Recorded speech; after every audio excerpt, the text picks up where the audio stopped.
दोस्तों स्वागत है आपका एक नई और फ्रेश एपिसोड में। और आज के इस एपिसोड में हम बात करने जा रहे हैं क्लास 4 की सीआईडी वेरिफिकेशन के बारे में।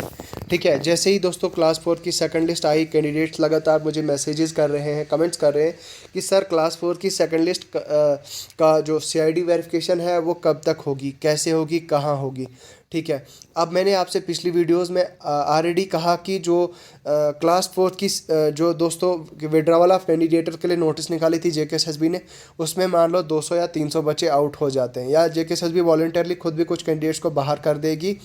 तो उसके बाद एक और लिस्ट आएगी, जेकेएसएसबी निकालेगी फाइनल प्रोविजनल सिलेक्शन लिस्ट। ठीक है, उसके बाद क्या होगा दोस्तों कि वो जो लिस्ट आएगी उसके बाद जेकेएसएसबी आपको बताएगी कि 4 या 5 दिन का टाइम देगी। 5 दिन के बाद आपको जो है वो प्रेफरेंसेस, डिपार्टमेंटल प्रेफरेंसेस देने होंगे कि आप कौन से डिपार्टमेंट में जॉब करना चाहते हो।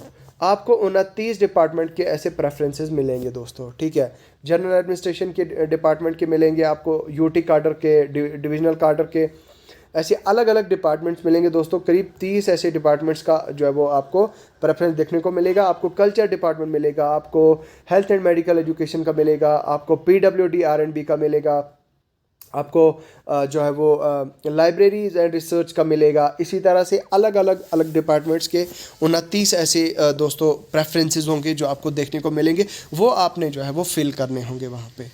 अब मैंने आपसे कहा था कि वो प्रेफरेंसेस भी आपने उस हिसाब से फिल करने होंगे कि जो है वो जहाँ पे वैकेंसी होगी वैकेंसी के हिसाब से। अब मान लो कोई ऐसा कैंडिडेट है जो डिस्ट्रिक्ट जम्मू का है। ठीक है, अब डिस्ट्रिक्ट जम्मू में मान लो हेल्थ एंड मेडिकल एजुकेशन की कोई भी पोस्ट नहीं है फॉर एग्जांपल। उसमें तो ऑब्वियसली अभी पोस्टें हैं, लेकिन मैं आपको जस्ट समझाने के लिए बता रहा हूँ। मान लो हेल्थ एंड मेडिकल एजुकेशन की कोई भी पोस्ट वैकेंट नहीं है, तो कैंडिडेट प्रेफरेंस नंबर 1 डालता है हेल्थ एंड मेडिकल एजुकेशन का। तो भाई जेन्युइन से पॉइंट है, वहाँ पे उसको हेल्थ एंड मेडिकल एजुकेशन में उसका मिलेगा ही नहीं, चाहे वो अभी जो लिस्ट आई है सेकंड लिस्ट उसका टॉपर ही क्यों ना हो, क्योंकि उसमें वैकेंसी फिल हो गई तो कोई पॉइंट ही नहीं बनता है उसमें प्रेफरेंस डालने का। ठीक है, तो आप जो है वो प्रेफरेंस आपने हिसाब से ही डालना है, आपने एज़ पर द वैकेंसीज़ ही डालना है।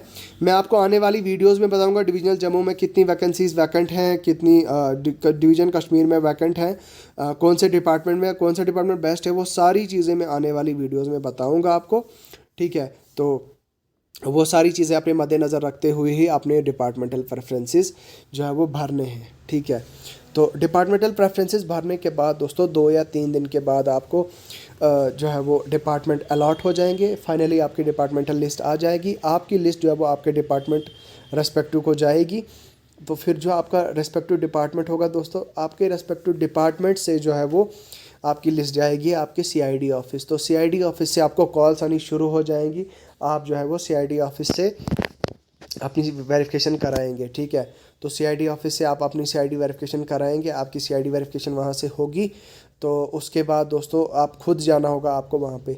अब एक बच्चा परसों मुझे मैसेज कर रहा था कि सर मेरा जो नंबर था मैंने फॉर्म भरते टाइम रखा था, लेकिन अब मेरा नंबर चेंज हो गया है, क्या मुझे कॉल आएगी सीआईडी वेरिफिकेशन के लिए। तो आपको मैं उन सारे कैंडिडेट्स को बता देना चाहता हूँ कि अगर आप ऐसे ही कैंडिडेट हैं, आपका नाम जो है वो चेंज, नंबर जो है वो आपने चेंज किया है, तो आपको जो है वो फाइनल सिलेक्शन लिस्ट जो डिपार्टमेंटल लिस्ट आएगी उसके 10 या 12 दिन के बाद वॉलंटियरली जाना होगा आपने सीआईडी ऑफिस। वहाँ से जो है वो अपनी सीआईडी वेरिफिकेशन खुद करानी होगी। ठीक है, तो उसके बाद जो है आपका प्रोसेस चलता रहेगा। तो मुझे लगता है आज की इस वीडियो में फ़िलहाल इतना ही है। मिलता हूँ आपसे नेक्स्ट वीडियो में नए टॉपिक के साथ। तब तक के लिए अपना ख्याल रखिएगा। खुदा हाफिज़।